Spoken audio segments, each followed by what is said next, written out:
Barcelona new boy Kevin Prince Boateng went from buying 3 cars to UN speech.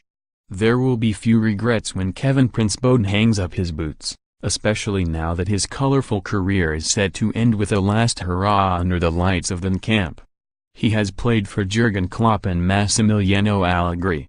He's shaken the hand of Nelson Mandela and delivered a speech to the UN. He once bought 3 new cars in one day as a young Tottenham player, and he's played at the World Cup for Ghana, and in an FA Cup final for Portsmouth.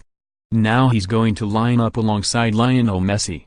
I still have a picture at home of me standing in front of 3 cars and a big house, and I'm standing there like I'm 50 Cent.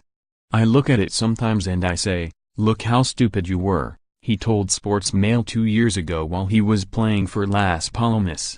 2004 to 2007, Hertha BSC II 2005 to 2007, Hertha BSC 2007 to 2009, Tottenham Hotspur 2009, Borussia Dortmund, loan 2009 to 2010, Portsmouth 2010 to 2013, Milan 2013 to 2015, Schalke 2016, Milan 2016 to 2017, Las Palmas 2017 to 2018, Eintracht Frankfurt 2018, Sassuolo. He left the Spanish club to join Eintracht Frankfurt back in Germany before moving to Sassuolo last summer.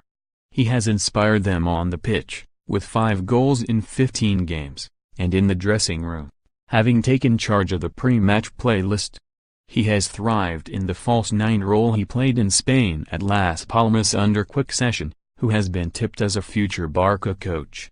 He ticks all of Barcelona boss Ernesto Valverde's boxes. He is experienced in La Liga and he can play in Luis Suarez's position when the Uruguayan needs to be rested. He will also bring a unique set of football experiences to the Barcelona dressing room. If you're 18, you don't know anything, he said in that 2017 interview, recalling those days at Tottenham. Today if you are 18 you get 5 million net a year. You buy the world. Boateng's move to Spurs in 2007 ended after 2 seasons and barely 24 appearances. He had grown up with his mother and older brother Jurgen in a rundown part of Berlin and struggled living alone in Litten, near Spurs' training ground, especially when frozen out by then-manager Martin Jol. But he bounced back playing for Jurgen Klopp while on loan at Borussia Dortmund, and he ended up winning Serie A alongside Zlatan Ibrahimovic at AC Milan after a spell at Portsmouth. Boateng really clicked with Klopp, who wanted Dortmund to keep him, but a price couldn't be agreed and so he went to Portsmouth instead.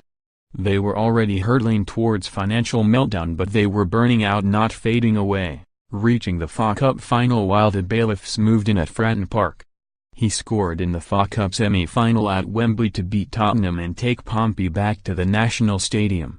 It was after his Portsmouth adventure that he moved to Milan. It was in Italy, fresh from playing his part in Ghana, reaching the World Cup quarter-finals in South Africa and meeting Nelson Mandela, that he played his best football in one Serie A. He scored twice in one Champions League group match game against Barcelona, leaving now club sporting director Eric Abidal in his wake for the first of his brace. Boateng famously stole the show at the Milan title celebration, moonwalking dressed as Michael Jackson.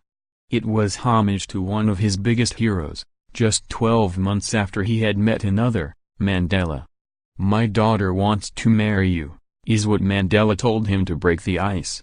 When you meet one of these people it's hard to describe the joy. Mandela was in prison for 27 years just because he was standing up for his rights, and he sits there and he has no anger inside of him. "It was an incredible moment for me," Boateng said of the meeting.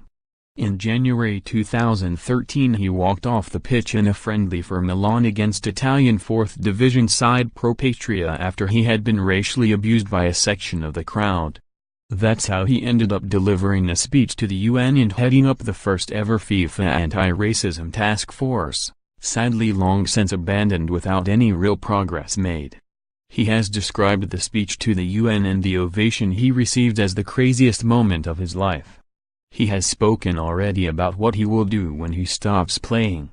Helping young players keep their heads while fame comes at them quickly, holding bundles of cash, seems to be a priority. When he talks to those youngsters about his career, his story will now have a fascinating final chapter. An epilogue at one of the biggest clubs in the world and alongside one of the greatest players of all time.